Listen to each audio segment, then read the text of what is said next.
Hello बच्चों, कैसे हैं आप सब लोग। तो स्टार्ट हो चुकी है हमारी क्लास। तो हम क्या पढ़ा रहे थे? हम पढ़ा रहे थे आपको 1.2 एक्सरसाइज। इसमें कल मैंने आपको क्या पढ़ाया था? इसमें मैंने आपको कल 3 क्वेश्चन करवाए थे, जिसमें से पहला क्वेश्चन मैंने करवाया था जिसमें बताया था कि 4 दिन के लिए एक पुस्तक प्रदर्शनी लगी हुई थी जिसमें इतने टिकट बेचे गए थे और उसमें क्या बताना था? कुल संख्या बतानी थी। तो जब भी पूछे कि कुल संख्या बतानी है तो हम क्या करते हैं? हम करते हैं प्लस, संख्याओं को क्या कर देते हैं? जोड़ देते हैं। ठीक है। फिर दूसरा मैंने बताया था कि शेखा क्रिकेट खिलाड़ी है, उसने अब तक में इतने रन बना चुका था और उसे इतने रन करना चाहता था। मतलब वो इतने रन बना चुका था और उसको बनाना कुछ और था। उसको नीड कितने की थी? उसको 10,000 रनों की आवश्यकता थी, बनाया उसने 6,000 था। तो उसमें क्या कह रहा था? कितने और रन की आवश्यकता है। जब हमसे पूछे कि इतने रन हो चुके हैं, इतने रन चाहिए, मैंने जैसे कल आपको एग्जाम्पल बताया था कि मैंने आपको क्या कल एग्जाम्पल बताया था कि हमारे पास 20 संख्याएं थी या 20 टिकट थी और हमें कितने टिकट की आवश्यकता थी? हमें टिकट की आवश्यकता थी 60। तो हमारे पास कितने बचे? हमारे पास 30 थे, 60 की हमें आवश्यकता थी, तो हम क्या कर देंगे? उसमें माइनस कर देंगे। तो जब भी ऐसे कि हमें कितने की आवश्यकता है या ऐसी कभी क्वेश्चन आए तो हमें उसमें क्या करना है? माइनस करना है। ठीक है। फिर तीसरा क्वेश्चन क्या था कि इतने मतों से उसने मत प्राप्त किए, मतलब इतने उसे वोट मिले और निकटतम उसके प्रतिद्वंदी को इतने मिले। वोटिंग जो चुनाव होते हैं हमेशा पता है कि कई लोगों के बीच में होते हैं, तो एक हम होते हैं और एक हमारी अपोजिट पार्टी होती है। तो हमारी पार्टी को 5,000 मिले, जो अपोजिट पार्टी है उसको 3,000 के लगभग मिले। ठीक है। तो सफल प्रत्याशी को चुनाव में कितने मतों से जीता। अब हमें बताना है कि कितने मतों से जीता, तो हम दोनों को क्या कर देंगे? हम माइनस कर देंगे, हमें आंसर आ जाएगा। समझ में आ रहा है आप लोग को कि हमें क्या करना है? जब तक आप ऐसे क्वेश्चनों की प्रैक्टिस नहीं करेंगे, बार बार उनको लगाएंगे नहीं, अपनी प्रैक्टिकल लाइफ से नहीं जोड़ेंगे, जो रियल लाइफ में आप उनको इमेजिन करिए कि अगर हमने इतने का सामान लिया और इतना हमारा बच गया, या मतलब हर एक चीज़ में आप लोग मैथ ढूंढिए। कुछ भी काउंट कर रहे हैं उसमें तुरंत काउंट करिए। हम आज पूरे दिन में कितने रुपए खर्च किए, रात में तुम लोग टोटल करो कि आज पूरे दिन में हमने इतने खर्च किए। फिर अगले दिन से, जैसे आज आप लोगों ने क्या किया, सपोज दैट आज आप लोगों ने 10 रुपये खर्च किए। ठीक है। कल आपने पिछले वाले कल में, जो कल आप बीत चुका, उसमें आपने 20 रुपये खर्च किया था। तो आप लोग सोचिए कि कल हमने 20 खर्च किया था, आज हमारे पास कितना? आज हमने 10 खर्च किए। तो कितने का अंतर हुआ? 10 का अंतर हुआ। ठीक है। ऐसे में क्या होता है? ऐसे में आप लोग अपने क्वेश्चन सॉल्व कर लेंगे। अब हम आते हैं चौथे क्वेश्चन की ओर।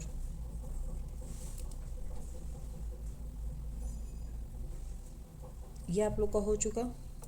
आप लोग को आई होप कि समझ में आ गया होगा कि कैसे डेली लाइफ में आप लोग को क्वेश्चन करने हैं, कैसे। अगर आप माइंड में सोचते रहेंगे, आप दिमाग में चलता रहेगा, तो आप लोग की मैथ जल्दी स्ट्रांग होगी। ठीक। चौथे नंबर में क्या है कि कीर्ति बुक स्टोर से जून के प्रथम सप्ताह में इतनी पुस्तकें खरीदी, दूसरे माह में इतनी, तो दोनों सप्ताहों में कुल मिलाकर कितनी बिक्री हुई। किस सप्ताह में बिक्री अधिक हुई और कितनी अधिक हुई। ठीक है। तो प्रथम सप्ताह की संख्या ये है और दूसरे सप्ताह की संख्या ये है। तो प्रथम संख्या को हम कैसे पढ़ेंगे? इकाई, दहाई, सैकड़ा, हजार, 10,000, लाख। तो कितना हुआ? 2,85,891। और दूसरे सप्ताह में कितनी हुई? 4,07,68 रुपये। ठीक है। तो अब हम इसको सॉल्व करते हैं। पहले सप्ताह में हमारी कितनी बिक्री हुई?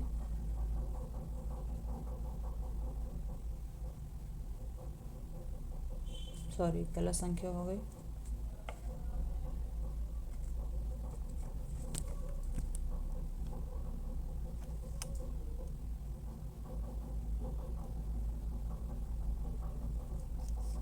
दूसरे सप्ताह में कितनी है?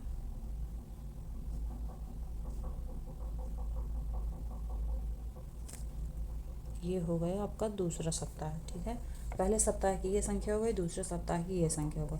अब इसमें हमसे क्या कह रहा है कि मूल दोनों सप्ताहों का कुल मिलाकर कितनी बिक्री हुई। तो हमसे दोनों सप्ताह का कुल पूछ रहा है। जब कुल पूछे कि कितना हुआ तो हम क्या करते हैं, हम इसका टोटल करते हैं। ठीक है, तो जब हम इसका टोटल करेंगे तो क्या होगा, इसका 8 1 9 हो गया। 6 और 9 कितना होता है, 15। 5 आ गया, हासिल कितना आएगा, 1। हम इसमें अगर इसको 7 में 1 को ऐड कर देंगे कितना हो जाएगा, 8। 8 और 8 कितने हो जाएंगे, 16। कैरी 1 आएगा, 5 1 6। 8 वैसे का वैसे आ जाएगा। 4 और 2 कितना हो जाएगा, 6। तो ये हमारे पास कितने आ गए, ये हमारे पास कुल बिक्री हो गई। ठीक है, अब इसके बाद हमसे क्या पूछ रहा है कि किस सप्ताह में अधिक हुई और कितनी अधिक हुई। हमारे पास ये दोनों सप्ताह दिए हुआ है, पहले सप्ताह की ये, दूसरे सप्ताह का ये। ठीक है, अब हमसे पूछ रहा है कि दोनों सप्ताहों का अंतर हमें बताना है। तो हमें अंतर बताना है तो हम क्या कर देंगे, सबको पता है कि हम क्या करते हैं, इसमें माइनस कर देंगे।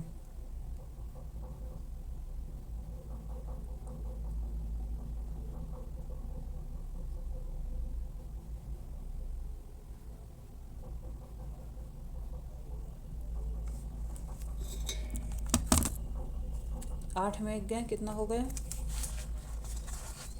कितना होगा, 8 में 1 गए 7। अब 6 में 9 तो जाएगा नहीं, तो हम इसको क्या करेंगे, 16। 16 में 9 गए 7। अब इसके पास क्या बचा, 6। 6 से तो 8 जाएगा नहीं, तो हम 6 को क्या करेंगे, हम बनाएंगे उसको 16। ठीक है, 16 बनाए तो 16 में 8 गए, 8 आया। इसके पास क्या बचा, इसने इसको दे दिया था ना, इसने इसको दे दिया था, तो इसके पास क्या बचा, 9। 9 में 5 गए 4।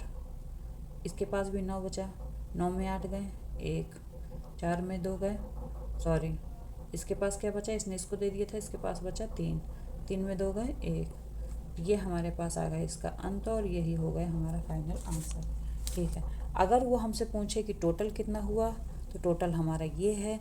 अगर अंतर पूछ रहा है तो अंतर ये है। पेपरों में आपको कैसे लिखना है, पेपरों में भी आपको ऐसे लिखना है कि जब आपसे टोटल पूछे कि टोटल कितना होता है तो आपको टोटल बता देना है। दोनों संख्याओं का अंतर पूछे तो आपको अंतर बता देना है। ठीक है,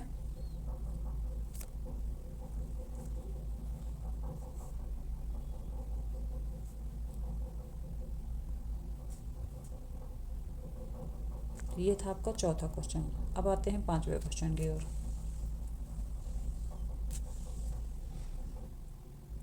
5वां क्वेश्चन, 5वां क्वेश्चन क्या कह रहा है कि अंकों 6 2 7 और 4 और 3 में से प्रत्येक का केवल एक बार प्रयोग करते हुए 5 अंकों की बनाई जा सकने वाली सबसे बड़ी और सबसे छोटी संख्या का अंतर ज्ञात करिए। अगर आप लोग को याद होगा तो मैंने आपको दूसरी या तीसरी क्लास में आपको मैंने बताया था कि कैसे संख्याओं को आपके पास संख्याएं दी हुई थी और उस संख्याओं से आपको बड़ा बनाना था और छोटा बनाना था। आई होप कि आप लोग को याद होगा। अगर नहीं याद है तो प्लीज़ पिछली क्लास को आप देख लीजिए। मैं बार बार कहती हूँ कि मैथ का जितना ज़्यादा रिवीजन करेंगे मैथ उतनी आएगी। तो आप लोग बार बार हर 2-3 दिन में या संडे बाय संडे पिछली क्लासों का रिवीजन करते रहा करिए। अगर आप सिर्फ एक बार वीडियो बस देखेंगे तो आप लोग की नज़रों से हो जाएगा कि हाँ आपने देखा, तो कहीं ना कहीं वो चीज़ें माइंड में सेट होती रहती हैं। आपको नहीं बार बार सवाल करना, मत कीजिए, पर एक बार उन वीडियोज को देखते रहेंगे तो कहीं ना कहीं आपके माइंड में वो चीज़ें तो सेट होती रहेंगी, भूलेंगी नहीं पेपर के टाइम तक। नहीं तो पेपर के टाइम तक आप क्या क्या लर्न करेंगे, अपना सब्जेक्ट लर्न करेंगे कि मैथ करेंगे, तो कहीं ना कहीं अगर आप बार बार वीडियो देखते रहेंगे तो माइंड में वो चीज़ें सेट होती रहेंगी। ठीक है, तो 5वें नंबर में क्या था कि संख्याएं बनानी थी। अब जैसे कुछ बच्चों को पता होगा, जिसने पिछला वीडियो देखा होगा तो उन लोग को पता होगा। जिन लोग को नहीं पता तो मैं उन लोग को लिए बता देती हूँ कि जैसे आपके पास कोई रैंडम कोई भी संख्या, ये हो गई संख्या। ठीक है, अब इसमें संख्या में कहा कि आपको इसकी बड़ी संख्या बनानी है और इसी की छोटी संख्या बनानी है। इसी संख्याओं को, हर एक संख्या बार बार रिपीट नहीं होनी चाहिए, एक बार एक ही संख्या होनी चाहिए। ठीक है, तो उसके लिए हम क्या करते हैं, हम सबसे पहले सबसे बड़ी संख्या देखते हैं, क्योंकि हमें बड़ी संख्या बनानी है। तो हम सबसे पहले क्या करेंगे, बड़ी संख्या। तो ये था 7, फिर उससे छोटी कौन सी है, फिर उससे छोटी है 6, फिर उससे छोटी कौन सी है इसमें 5। इसमें 2 बार 5 दिया हुआ है तो हम 2 बार लिखेंगे। अगर उसमें नहीं लिखा हुआ है तो हम बिल्कुल भी नहीं लिखेंगे, ठीक है। 20 से छोटी कौन सी है, 5 के बाद क्या आएगा, 5 के बाद 3 आएगा, फिर 2 आएगा, ठीक है। तो ये हमारी क्या होगा, इस संख्या की बड़ी संख्या, ठीक है। अब हमें इसी संख्या की छोटी संख्या बनानी है, तो हम क्या करेंगे, सबसे छोटी संख्या लेंगे। अगर हमने बड़ी संख्या बना ली और हमें छोटी संख्या बनानी तो सीधे पीछे से आप रिपीट कर दो, 2 3 5 5 6 7। कुछ नहीं करना है ना, सिर्फ और सिर्फ आपको ये चीज़ याद रखनी है कि कैसे बड़ी संख्या बनानी है और कैसे छोटी संख्या बनानी है। ऐसे ही आपके क्वेश्चन में दिया हुआ है, जो 5th नंबर का क्वेश्चन है, तो उसमें आपके में दिया हुआ है कि उस संख्याओं को बड़ा बनाना, छोटा बनाना है। तो हमारे पास क्या क्या संख्या दी हुई थी, 6 2 7 4 और 3। इसकी हमें क्या बनानी है, हमें बड़ी बनानी है। बड़ी बनाने के लिए हम क्या करेंगे, सबसे बड़ी हमारे पास क्या है, 7 है, फिर 6 है, फिर 4 है, फिर 3 है और फिर 2 है। अब हम इसकी क्या करनी है, हमें इसकी छोटी संख्या बनानी है, ठीक है। तो उसके लिए हमारे पास क्या है, 2 है, 3 4 6 और 7, ठीक। अब हमसे क्या कह रहा है, सबसे बड़ी संख्या बनानी है, सबसे छोटी संख्या बनानी है और दोनों संख्याओं का अंतर ज्ञात करना है। क्या करना है, अंतर ज्ञात करना है। तो जब अंतर ज्ञात करना होता है तो हम क्या करते हैं, तो ये आपके पास है बड़ी संख्या और ये है छोटी संख्या। अब इसमें क्या बताना है, दोनों संख्याओं का अंतर। तो अंतर के लिए हम क्या करते हैं, हम इसको कर देते हैं माइनस, ठीक है। तो हम माइनस करने के लिए हम क्या करेंगे, 12 में क्या करेंगे, 7 को घटाएंगे तो कितना आएगा हमारे पास, 5। इसमें क्या आएगा, 13। 13 में 6 घटाया तो क्या आएगा, 6। इसमें क्या बचा, इसमें बचा 13। 13 में 4 गए 9। इसमें बचा 5। 5 में 3 गए 2 और 7 में 2 गए 5। ये आ गया आपका आंसर, ठीक है। अब इसके पास 6वें में आते हैं। आई होप कि आप लोग को समझ में आ गया कि बड़ी संख्या और छोटी संख्याओं का अंतर क्या होता है। बड़ी संख्या और छोटी संख्या आपको बनाना आ गया, उसका अंतर करना आ गया। अब इसके बाद आते हैं, बड़े इंटेलिजेंट हो गए हैं आप लोग, है ना। 5वां नंबर हो चुका आप लोग का, 4था भी हो चुका। अब आते हैं 6 नंबर में। 6 में क्या कह रहा है कि एक मशीन औसतन, औसतन मतलब होता है लगभग, एक दिन में कितना करती है, 2825 पेन बनाती है। क्या करती है, पेंच बनाती है। और जनवरी 2006 में उस मशीन ने कितने पेंच बनाए। ऐसे सवालों में सिर्फ लैंग्वेज को घुमा के बताया गया, ऐसी उसमें भाषाएं रखी गई हैं कि उसी में आप लोग घूम जाएं, ठीक है। तो एक मशीन औसतन एक दिन में इतने पेंच बनाती है, कितने, 2825। तो 2006 में उस मशीन ने कितने पेंच बनाए होंगे।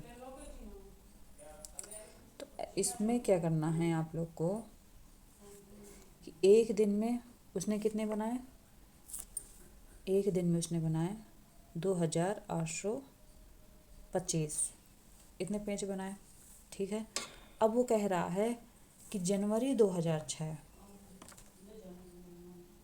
क्या कह रहा है कि जनवरी किसकी, 2006 की जनवरी में उसने कितने पेंच बनाए होंगे,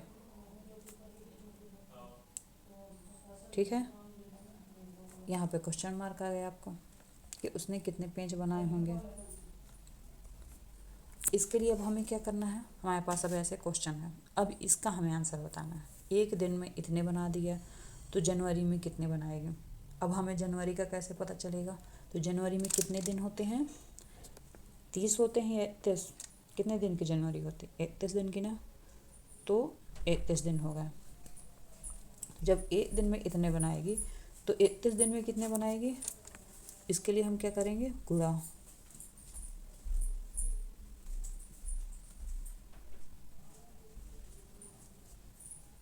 इसके लिए हम कर देंगे गुणा, ठीक है। जब भी ऐसी संख्याएं होती हैं तो हम जैसे हमारा जो दूध वाला आता है, सबके यहाँ दूध वाला आता होगा, या कुछ लोग बाज़ार से लेने जाते होंगे, पेपर आता होगा घर में, कुछ भी ऐसी चीज़ें होती हैं। तो जब आप लोगों ने अपने मम्मी या पापा को देखा होगा कि जब उसका कैलकुलेशन करते हैं तो कैसे करते हैं कि एक दिन में जो दूध आता है तो कितने, 1 लीटर दूध आया कितने रुपए का देता है, कितने रुपए का देता है, किसके यहाँ जिसके यहाँ जैसा रेट चलता होगा। हम सीधा सीधा पैकेट वाले दूध पे आते हैं। पैकेट वाला दूध पाव का कितने का मिलता है, 10 रुपए का। एक दिन में हमारा दूध कितने का मिलता है, 10 रुपए का मिलता है। तो 31 दिन में पूरे महीना, किसी दिन 30 का महीना होता है, कभी 31 का होता है, तो उसको हम क्या करते हैं, हम तुरंत उसका मल्टीप्लाई कर देते हैं, मीन्स उसका गुणा कर देते हैं।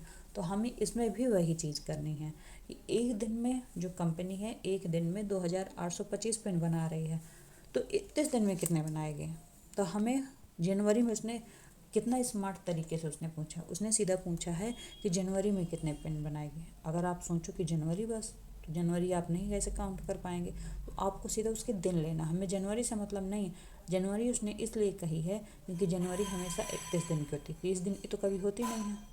अगर वो फरवरी कहता तो फरवरी में ये ज़रूर क्लियर पड़ता कि कभी फरवरी 28 दिन की होती है, कभी 29 दिन की होती है ना। अभी इस पे भी मैं एक बार पढ़ाऊँगी आप लोग को, जब कैलेंडर पढ़ाऊँगी तब मैं इसमें बताऊँगी कि 28 दिन की क्यों होती है, 29 दिन की क्यों होती है, उसका मैं उसका रीज़न बताऊँगी, ठीक है। पर जनवरी की फिक्स होता है कि वो 31 दिन की होती है। हमें 31 से मल्टीप्लाई कर देना है, तो हमारे पास आंसर क्या आएगा, 87575, ठीक। आप लोग मल्टीप्लाई करिएगा, जो लोग ऐसे करते होंगे कि पहले 1 से करें फिर 3 से करें फिर उसको काउंट करें, तो आप लोग ऐसे भी कर सकते, ज़रूरी नहीं है आप लोग को ऐसे करना है। पर जिसको प्रैक्टिस हो चुकी होती है वो ऐसे कर लेता है, जिसको प्रैक्टिस नहीं हुई है वो ऐसे करता है, ठीक है। तो पहले आप लोग ऐसे काउंट कर लीजिएगा, फिर इसके बाद आंसर दीजिएगा इसका। तो ये हो गया इसका आंसर, समझ में आ गया आप लोग को। तो ये हो गया आपका 6 नंबर।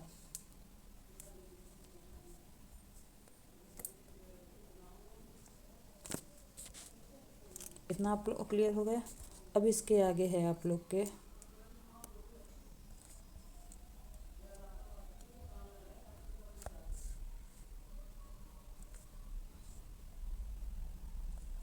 अब आप लोग के पास ज़्यादा क्वेश्चन नहीं बचे, 5 या 6 क्वेश्चन और हैं। तो आप लोग को क्या करना है, इन क्वेश्चनों को पहले सॉल्व करना है। मैं इसीलिए आप लोग को ज़्यादा से ज़्यादा टाइम देती हूँ कि आप लोग क्वेश्चनों को सॉल्व करिए, कि आप लोग कैसे लगा पाते हैं। अपना पहले माइंड लगाइए कि आप लोग किस हद तक आप लोग का माइंड जाता है, क्या क्या उसमें कर सकते हैं, कितना सोच सकते हैं।